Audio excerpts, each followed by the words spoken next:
Good morning, friends. Let's harvest some herbs together today.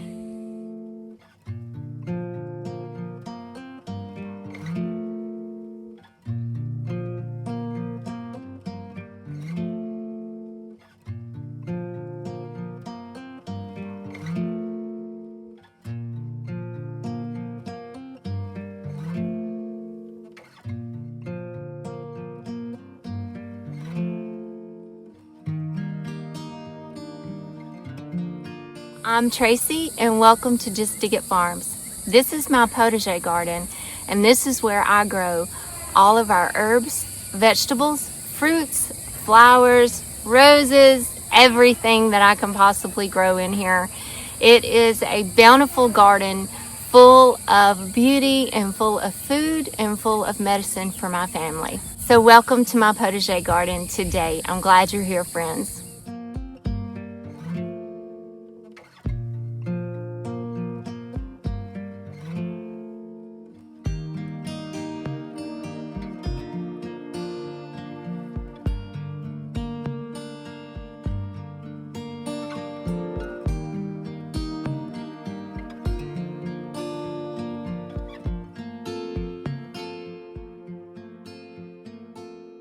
This is mullein, and you can see the bees love these mullein flowers, these blooms. So mullein is an awesome respiratory plant. It's really good for clearing the lungs, respiratory, bronchial issues. It is a mucilaginous, these leaves are, so it helps to break up all that congestion and stuff in your lungs. And these little flowers here are awesome to make like a mullein ear oil for ear infections. So I'm going to harvest some of these. I'm not going to harvest all of them because I do want to leave them for the bees. There's lots of little buds on here, so all of these will be opening up each day. There'll be new little blooms opened up, so I'm trying to just come out and harvest some of these flowers every day while it's blooming. And I'm going to put this in some olive oil and make a nice little ear oil for any kind of ear infections. Mullein is a biennial plant. So the first year it's establishing its leaves and roots, its foliage and roots. And then the second year it will shoot up this nice stalk and bloom. And then the third year it dies out. But if you leave some, it will reseed itself. I planted a couple of mullein plants about 3 years ago right here in this spot. And every year I just keep getting more and more mullein plants. This is a newer plant, so it's establishing its leaves and roots right now. And then these are producing some blooms this year. Mullein is actually not native to our area, to the southeast. But you can find it here pretty readily all in our ditches, along the roadsides, and it's pretty prevalent here. So you could just forage for mullein here in the southeast if you wanted to. But I really enjoy growing it because it's also very beautiful here in the garden. It makes a pretty dramatic statement in the garden here. I have a whole video dedicated to mullein telling you all about it, telling you some history about it, how to grow it, how to use it. So I'll link that video in the description below. You can see behind the mullein here, I've got some passion flower that is regrowing back on my trellis. This whole cattle panel wall here was covered in passion flower last year. So beautiful. I harvested so many gorgeous flowers, but the winter killed it off. So it started all over again. I've got it popping up all along the fence and it's starting all over fresh. I'm starting to see some little flower pods here. And I actually see one bloom that's about to open. And as soon as my flowers start opening up, I'm going to start harvesting these flowers. You can also use the leaves as well. Passion flower is an excellent sedative. And I like to add it to our Just Diggin' Z's Sleepy Time tea.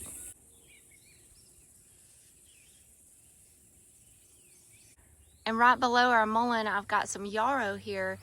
This is a pink Queen Cerise yarrow, and it is absolutely beautiful. I love to use it for arrangements, but I do not harvest this one for medicinal purposes. The white blooming yarrow, Achillea millefolium, is the yarrow variety that has the highest medicinal properties. So that's the one I like to harvest for my medicinal purposes. This one is absolutely gorgeous. The pollinators, the beneficials, everybody loves it. And it's also really beautiful in flower arrangements. This rose is Katy Road Pink, and it blooms. It's a repeat bloomer. It blooms spring, summer, and fall. And usually what I do when it finishes its spring show, as it has, I'll come in and deadhead and prune and let it reflower again a little bit throughout the summer, and then let it do a really good show in the fall.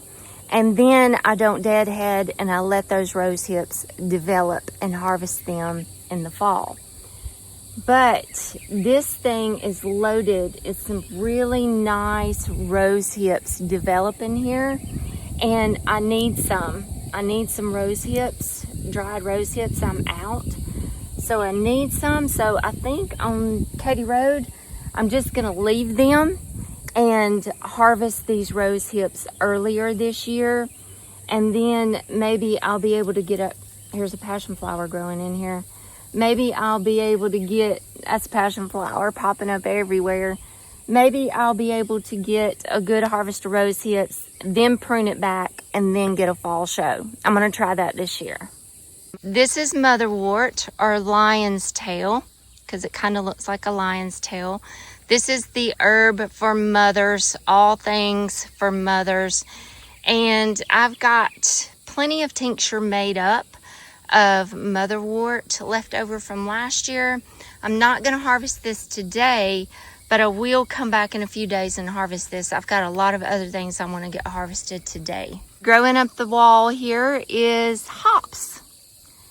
So we've got hops taken off. I'm excited to hopefully be able to harvest some of those hops this year. These are a few things right here that I definitely want to get harvested today. I've got some Echinacea flowers I want to harvest. That is in prime form to harvest. And I've got some anise hyssop blooms here that I want to get harvested today. I'm sure many of you are familiar with Echinacea, or purple coneflower. It is very well known for building your immune system. It's great for fighting off colds and flus, sicknesses, and like I said, building your immune system. Echinacea has a lot of wonderful medicinal benefits. And it's so beautiful in the garden, so beautiful. Pollinators love it. It is a great one to have in your garden and in your medicine cabinet. So I made a lot of Echinacea tincture last year, but I'm gonna go ahead and get some more going for this year. And I think I'm going to try something new. I'm going to infuse some of these Echinacea flowers in some honey and try that. It's just like a spoonful of Echinacea honey when you feel a cold coming on. This variety is the Purpurea, and it's so beautiful. So the Echinacea purpurea and the Echinacea angustifolia are your most medicinal cultivars. This is anise hyssop. So pretty. I think it's beautiful. I love the little delicate purple flowers. And anise hyssop is a short-lived perennial in my zone, 8B, but I plant some every year to keep it going for sure. The anise hyssop is a good nervine. It's great for calming and relaxing you. And I like to add it to our sleepy time tea. Has many wonderful medicinal benefits. I'll harvest some good bunches of this awesome little flower. You can use the flower and the leaves.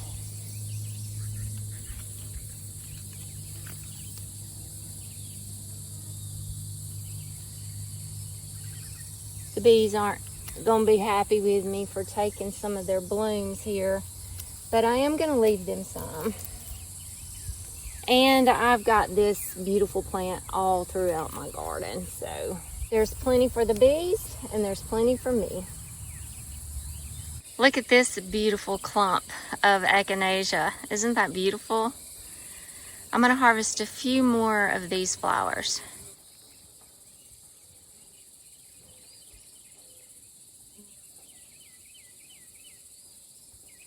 Again, this is the purpurea, and every part of Echinacea is used to make medicine. You can use the leaves, the flower, the seed, the roots, every part is used. It's just a matter of harvesting the different parts of the plant at the right times. So of course, when the flower's blooming, that's the right time to harvest the flower. When it stops blooming and in the fall time, when this plant starts to die back and all the energy is going into the root, that is when the root is most potent of the Echinacea. I have a whole video also dedicated on Echinacea. I'll link it below. The most optimal time to harvest your herbs is early morning, but you want to wait for the sun to come out and dry up all of the dew and moisture off of your herbs, and then get them harvested before the sun becomes intense. Because as the sun starts to get intense on these herbs and plants, they start to lose a little bit of their volatile oils, and that's where their potency and their medicine and their flavor is. So it's really best, the most optimal time to harvest is early morning after the dew has dried on the plants, and get them harvested before the sun becomes really intense on your plants. So this Echinacea is Angustifolia, which is also really high in medicinal properties, and you can see the blooms on these two are different, really different. See the difference? This is the purpurea. It has fatter petals and a big round center. And then this one is the Angustifolia, and it has a lot thinner petals, and they just kind of lay down.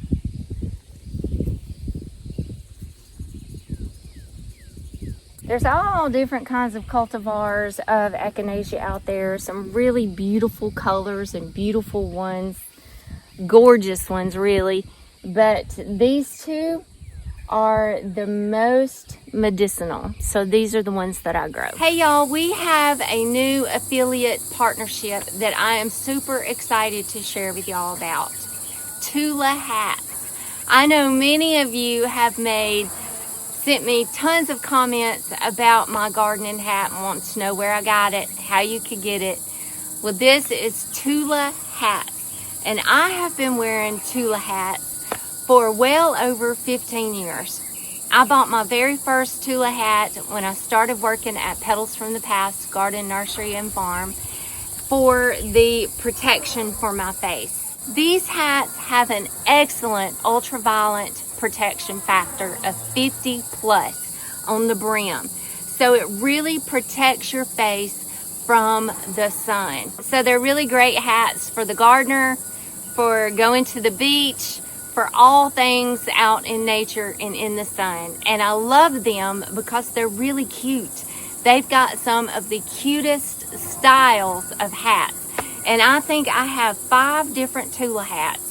And I still have the very first hat that I bought, and it's still in good condition.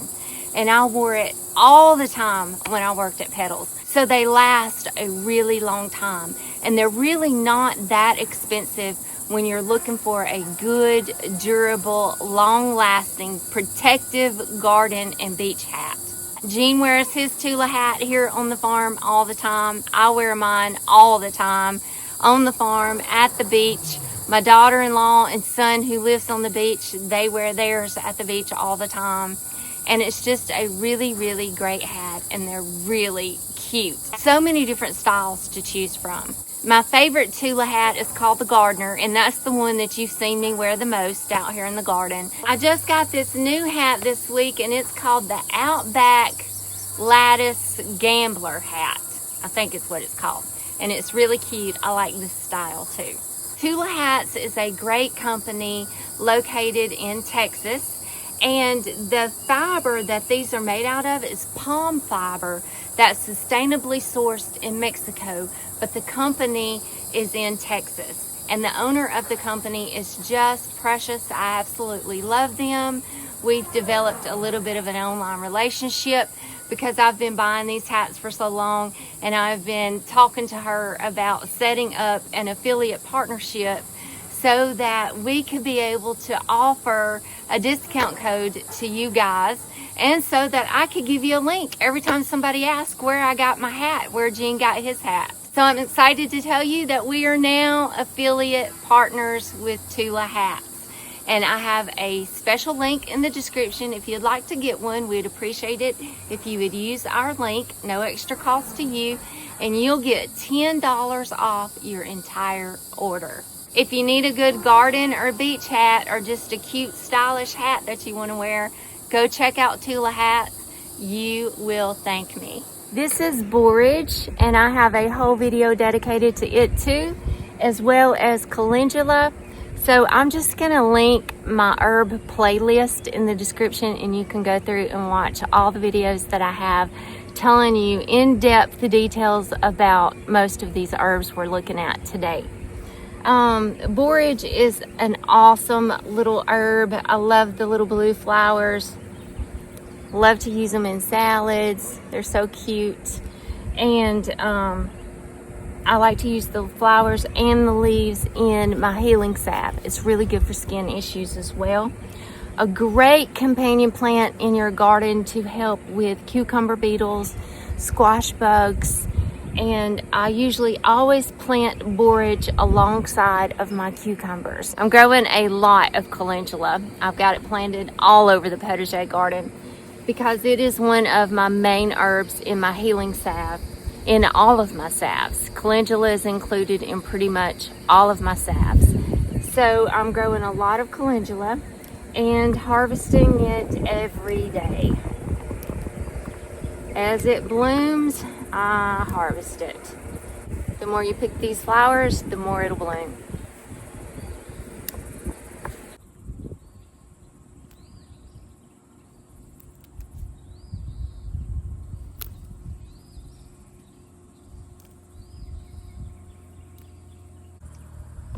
These are actually my bottom watering trays for my seed starting that I got from Hoss. They're real heavy duty, and they serve really well as a little harvest tray for these smaller flowers.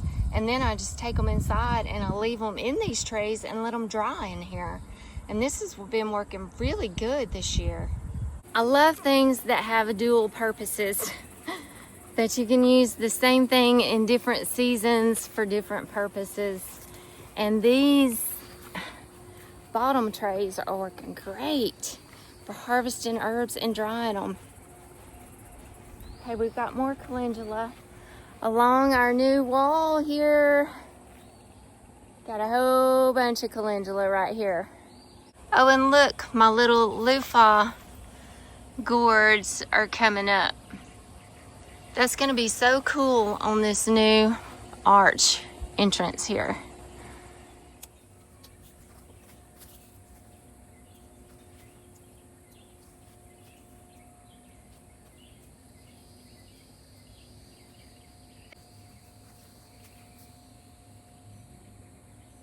This is all chamomile or chamomile right here in my ends of the potager beds here in my little circular rows. This is chamomile. That's actually feverfew. Looks like we'll have some blooms soon on that. I just started Gene on some feverfew tincture this morning that I made up last year. He's had a really bad headache, and feverfew is great for headaches and migraines and pain. So I've got him taking a feverfew tincture, a couple of dropperfuls under his tongue every 2 to 3 hours throughout the day today to try to knock out that bad headache.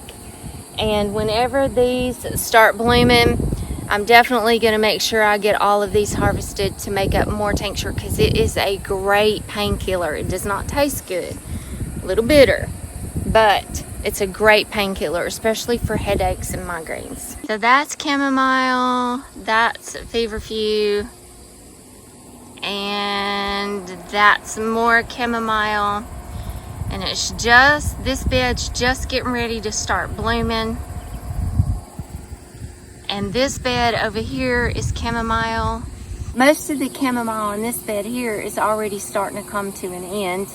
I planted these from seed back in the fall. Actually, it was the end of August. And I grew them up in my greenhouse throughout the winter, planted them in the garden in early spring. And they were already good established plants. So these started blooming a lot earlier than what I usually have chamomile blooms. Usually I start my seed in February in my greenhouse and then plant those little baby plants out in spring, and it takes a while for them to grow up and, you know, start producing flowers. Those other beds that I just showed you are ones that I planted in the spring, so they haven't even started producing flowers yet. So by starting these early in the late summer, early fall in my greenhouse, I got a head start on my chamomile flowers. Chamomile is one of those plants that does not like our heat and humidity. So when it starts getting upper 90s here, which is already beginning to happen, then the flowers start playing out. My plants actually just die. They die out. Chamomile is a perennial in our growing zone 8B. It's a perennial, but it just does not like our heat and our humidity, so it will die out during the summertime. So I have to treat it as an annual here. Now you could leave some of the flowers on there, let it go to seed, and it should reseed itself. I'm pretty bad about that because I want to harvest every single flower and use them. So I usually just plan on growing a whole bunch of chamomile every year, starting it from seed so it's cost efficient, and just treating it as an annual and restarting it and regrowing it every year. But starting the seed in August and growing it over the winter in my greenhouse and planting it early spring, good established plants, it served me really well this year because I have harvested a lot of chamomile from those plants already this year, which is a win for me. So you can see these plants are pretty much playing out, and I did harvest these last night. It was full of flowers in here and I harvested them all last night. Now I know I'm contradicting myself. I just told you the most optimal time to harvest your herbs is in the morning, and I harvested chamomile last night. So the most optimal time to harvest your herbs is in the morning, but the best time to harvest your herbs is whenever you can. Life's not perfect, and you always don't get to do everything the best and excellent and the best way to do things. And sometimes you just have to do things when you can do things. And those chamomile flowers will still be very delicious, very medicinal, and very, very good in our Just Diggin' Z's tea. I know y'all can hear that noise over there in the woods. They are over there cutting down tons of trees in our woods. It is making Gene and me sick at our stomach. They've been doing it for the past couple of years way back that way. But now they're just right there. So there's our house. Right behind our house is our creek, our big creek. And then across the creek is a tree farm. And so there's no neighbors, there's no anything. It's just been old hardwood forest. Beautiful old hardwood forest. And they're over there for some reason cutting down tons of trees. I don't know if they're cutting them down to plant more trees to sell, or are they cutting it down to put in a subdivision? Y'all pray with us that they are not putting in a subdivision in our beautiful forest here. This just is making us sick, y'all. I hate to see them cutting down these beautiful old hardwood trees, live oaks and oaks and maples and tulip poplars and just beautiful old trees that are gorgeous, ruining our forest. Making me so sad. I'm sorry for the noise, y'all. I'm sorry. I hope y'all can hear me okay through all of that horrible racket. I've got just a few more things I want to get harvested today. There's tons of herbs out here ready to be harvested. Oregano, sage, basils, catnips, comfrey. I've got a lot of herb harvesting to do, but I'm running out of time for today. And I've got to get all of these things inside and get them hung up and drying and laid out and drying. So I'm running out of time, but there's a few more things I did want to harvest today. This is lemon basil, which is delicious in tea. It's also delicious to cook with. This is lemon verbena, and that is lemon balm. And I want to harvest a good bit of this today and get it drying. It's okay that this has already gone to a flower head. On the lemon basil, cinnamon basil, Thai basil, holy basil, those types of basils, it going to flower does not really affect the flavor. Now on your Italian basil, your big leaf Italian, Genovese basil, the more varieties that are used for culinary, for pestos and salsas and stuff, you don't want those to go to seed. They do lose their flavor. They actually become more bitter. So you want to harvest those before they go to seed. And I did harvest some of my Italian basil the other night, mostly because I'm just pinching off the tops to keep them from going to flower and seed and to help them branch out some more. So I have harvested some of that basil. Today I want to get some of this lemon basil harvested so I can get it dried and have it for some delicious, refreshing tea.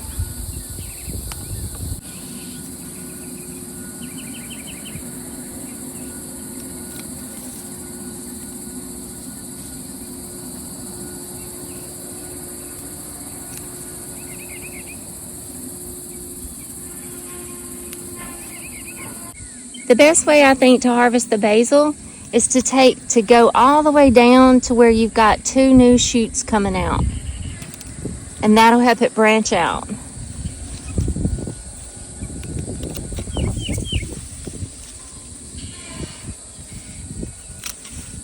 This is lemon verbena.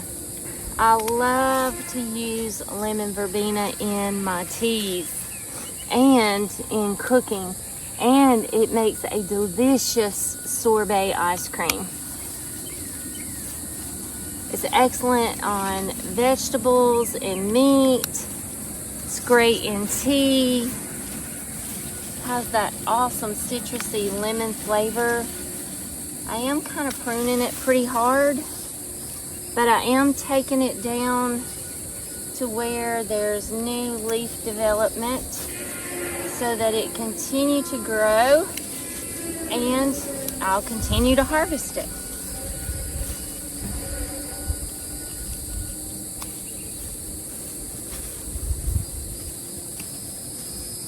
That's the beauty of herbs. They really want to be used. You know, they're not just plant them and leave them. They want to be cut, and they want to be used. The more you use them, the more they grow, the better they are. They don't become as leggy and woody.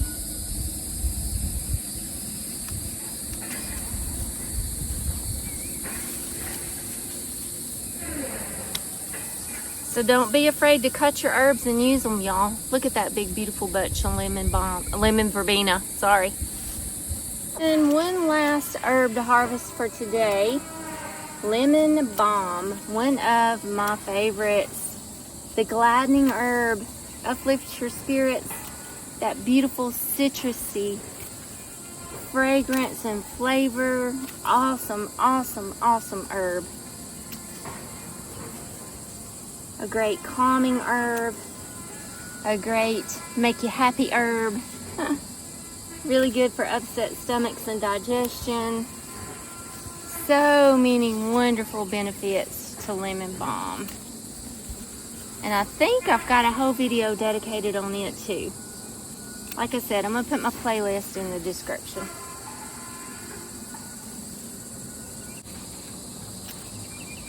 I always look for the best, healthiest looking foliage whenever I'm harvesting my herbs. I think that's about as much as I can handle for today because like I said, I've got to get inside and get all of this washed and hung and dried and put in the dehydrator and get it all preserved. Well, it is definitely herb harvesting and preserving season, y'all. And this is not even a drop in the bucket of all of the herbs that I have out here in my garden to harvest. So we'll be doing these type videos together a lot in the future. If you're an avid herb lover as I am, I would like to invite you to go check out our shop, JUSTDIGITFARMS.com. The farm stand is our shop. And over there I have some healing salves that I create out of all of the herbs that I grow here in the garden. And we have some delicious herbal tea blends that I curated and formulated and made just for us and for you guys. We have 2 herbal tea blends right now. 90% of all of the herbs in the salves and in the tea blends I grow myself here in our garden and harvest them, preserve them, and make the products myself because I absolutely love doing it. Also on our shop we have a beautiful herbal tea mug that says grow your own medicine on it. It's so cute. It has a lid on it, and we have a tea diffuser so that you can diffuse and make your own herbal teas. We have many beautiful things on our shop, and I would love for you guys to go over and check it out. JUSTDIGITFARMS.com. Thanks so much for hanging out with me in the garden today. God bless you, and I'll see y'all next week.